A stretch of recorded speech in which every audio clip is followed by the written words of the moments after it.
Hey everyone, welcome to my YouTube channel Flying Colors. Today we are going to do note making. Note making 8 marks की आती है board exam में, class 12th में और 11th में भी. Board exam में नोट मेकिंग में फुल मार्क्स कैसे आएंगे आज हम ये देखेंगे. Note making as we know is a part of section A. तो जो नोट मेकिंग होती है वो एक पैराग्राफ गिवन होता है, उससे हमें शॉर्ट नोट्स बनाने होते हैं, उसको कहते हैं. और ये हमेशा शॉर्ट और सिस्टमैटिक होती है. सिस्टमैटिक इसलिए क्योंकि इसका एक प्रॉपर फॉर्मेट होता है और वो भी एक प्रॉपर सीक्वेंस से देखा जाता है. दैट वी विल सी जब अभी हम फॉर्मेट डिस्कस करेंगे. Use abbreviations. एब्रीविएशंस का मतलब होता है शॉर्ट फॉर्म्स. नोट मेकिंग में हम शॉर्ट फॉर्म्स लिखते हैं जिसको बाद में हम मेंशन भी करते हैं कि हमने कौन सी शॉर्ट फॉर्म यूज करी है. मार्क्स डिस्ट्रीब्यूशन देखते हैं. जो हमारा फॉर्मेट होता है उसमें सबसे पहले हमारा टाइटल आता है जो हमारा 1 मार्क का होता है. उसके बाद आता है कंटेंट विच कैरीज 3 मार्क. ये तो हो गई कंटेंट बॉडी, तो this is of 4 marks total. And then you write a summary in the end that is of 80 words and that also carries 4 marks. So this is how it is distributed. 8 marks are distributed. So let's see the format of note making. First of all, we write title or you can say heading. I'm writing in capital letters because that's what you have to do. Heading और title capital letters में लिखते हैं और हमेशा ये ध्यान रखना है कि ये कभी भी 5 वर्ड से ज्यादा एक्सीड ना हो. ये हमेशा 5 वर्ड्स में ही लिखी जाती है. फिर टाइटल को हम अंडरलाइन करते हैं और 1 वर्ड टाइटल कभी भी नहीं देते हैं. उसके बाद अगर नोटबुक या फिर एग्जाम शीट का मार्जिन ये है तो हम ए या फिर 1 यहाँ पे लिखते हैं और यहाँ पे हम हमारा मेन पॉइंट लिखते हैं, मेन पॉइंट. और ये भी 5 वर्ड से ज्यादा का नहीं होना चाहिए और 1 वर्ड का भी नहीं होना चाहिए. उसके बाद जो हम सीक्वेंस फॉलो करते हैं वो ऐसे होता है. A.1 ये इसकी सब हेडिंग है, ये हेडिंग है. ए सब हेडिंग है, ये सब हेडिंग, ये सब हेडिंग है. फिर आता है A.1.1. अगर हम इसको भी आगे डिस्ट्रीब्यूट करना चाहें तो, नहीं तो हम सीधे A.2 लिख सकते हैं, फिर A.3 and that's all for the paragraph. Then we can do for same for the other paragraph B के लिए, then for paragraph C इस तरह से.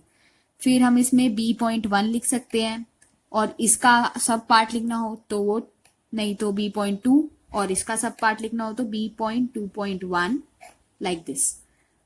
तो अब हम देखते हैं ये पैराग्राफ के थ्रू कैसे होती है.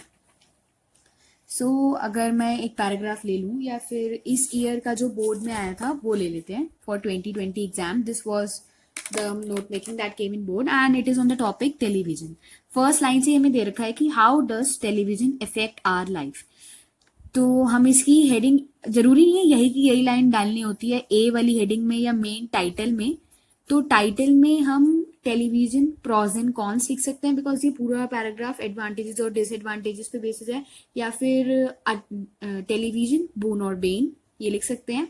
और ए हेडिंग इस पैराग्राफ के लिए, बी इसके लिए, सी इसके लिए.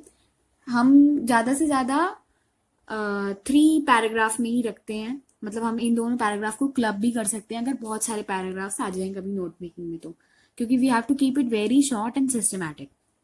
सो ए के लिए सब हेडिंग हो सकती है effect of television on our life like this.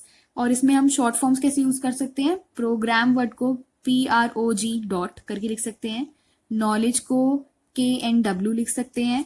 Increase के लिए हम सिंबल बना सकते हैं बिकॉज हम सिंबल्स भी यूज करते हैं when it comes to short forms in note making. जैसे इस पैराग्राफ में देखें तो नेगेटिव के लिए ये साइन यूज होता है. डिसएडवांटेजेस को DISADV लिख सकते हैं. 6 आवर्स यहाँ पे इस तरह लिखा हुआ है तो हम इसे इस तरह डिजिट्स में लिख सकते हैं और आवर्स की शॉर्ट फॉर्म एवरीवन नो.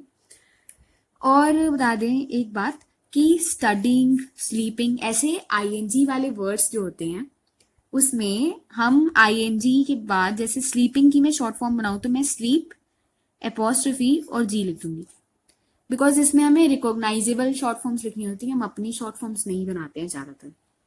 इसमें भी इतना ज्यादा परेशान होने की जरूरत नहीं है बिकॉज 4 शॉर्ट फॉर्म्स होती है मिनिमम, उससे ज्यादा नहीं लिखनी होती वैसे भी.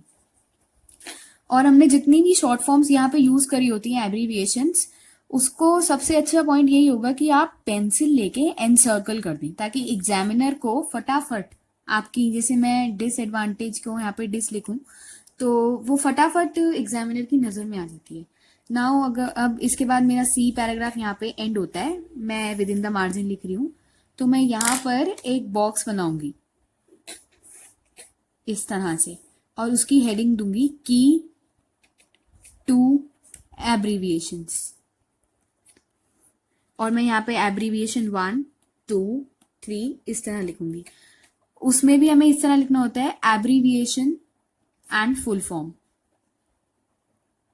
जैसे डिस एडीवी का मतलब डिसएडवांटेज है, इसका मतलब इंक्रीज होता है, इसका मतलब डिक्रीज होता है, this stands for negative, this is positive.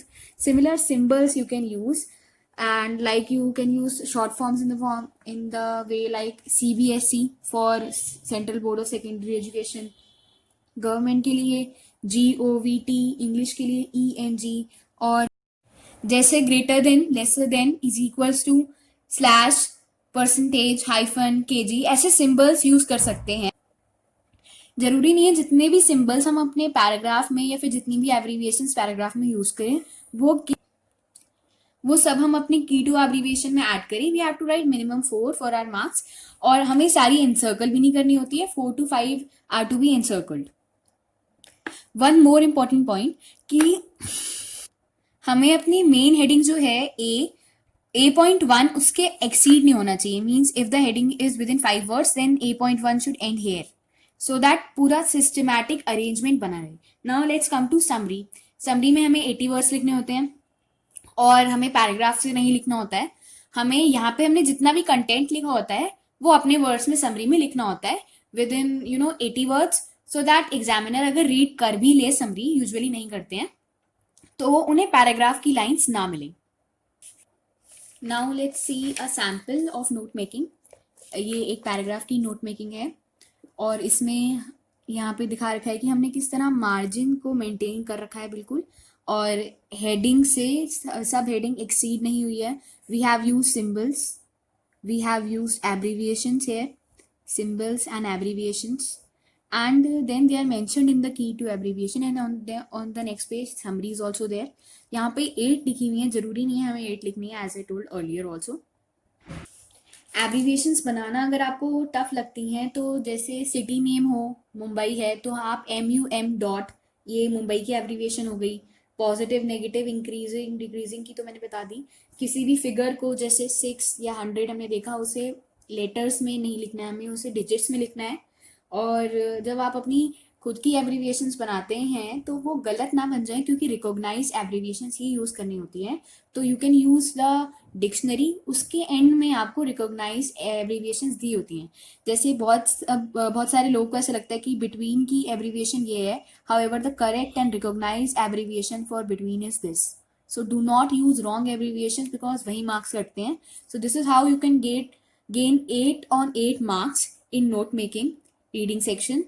And जब रीडिंग सेक्शन में मार्क्स नहीं कटते हैं तो काफ़ी बार 100 आने के भी चांसेस बढ़ जाते हैं।